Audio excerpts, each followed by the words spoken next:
Happy friendship day అందరికీ. అదేంటి friendship bands ఫ్రెండ్స్కి కట్టకుండా మమ్మీకి కడుతుంది ఏంటి అని ఆలోచిస్తున్నారా? నాకు చిన్నప్పటి నుంచి మా మమ్మీనే ఫ్రెండ్ అండి. నాకు ఫ్రెండ్స్ పెద్దగా ఎవ్వరూ లేరు, జస్ట్ ఉన్నారంటే ఉన్నారు. అది స్కూల్ కాలేజ్ వరకు. ఒక్కసారి దాని నుంచి బయటకు వస్తే నేను ఎవరితో మాట్లాడాలి, నాతో ఎవరు మాట్లాడాలి. సో చిన్నప్పటి నుంచి నాకు మా mummy best and best friend.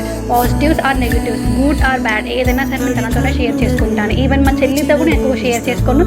నాకు మా చెల్లి కంటే కూడా మా మమ్మీతోనే చాలా బాండింగ్ ఉంది. ఎప్పుడు నాకు ఒక ఫ్రెండ్ లాగా సపోర్ట్ చేస్తూ మోటివేట్ చేస్తూ ఉంటుంది. తప్పితే నన్ను ఎప్పటికీ ఒక బ్యాక్ బోన్ లాగా తను నాకు సపోర్టివ్గా ఉంటుంది. తనకు కూడా నేనంటే చాలా ఇష్టం. నాకు తనే ఫ్రెండ్, తనకి నేనే ఫ్రెండ్. అండ్ మా మమ్మీతో పాటు మా చెల్లికి కూడా కట్టాను. దీంతో కూడా షేర్ చేసుకుంటాను, కానీ ఎక్కువగా మమ్మీతోనే ఉంటాను. ఈవెన్ నాకు నా పైన కంటే నమ్మకం కంటే కూడా నాకు మా మమ్మీ మీదనే ఎక్కువ నమ్మకం ఉంటుంది. అండ్ మా మమ్మీకి కూడా ఎక్కువగా నా మీదే నమ్మకం ఉంటుంది. నేను ఏదైనా చేయాలనుకున్నా నాకు నెగిటివ్ థాట్స్ వస్తే ఎందుకు నెగిటివ్గా ఆలోచిస్తున్నాను, పక్కా అది సాధించగలమని ఎప్పుడు సపోర్ట్ చేస్తూ ఉంటుంది. నేను నిజంగా మా మమ్మీని అయితే ఒక బ్లైండ్గా బిలీవ్ చేస్తాను. తను ఏది చెప్తే అది చేస్తాను. ఇంకా నేను ఎప్పటిని కూడా అంత బిలీవ్ చేయను.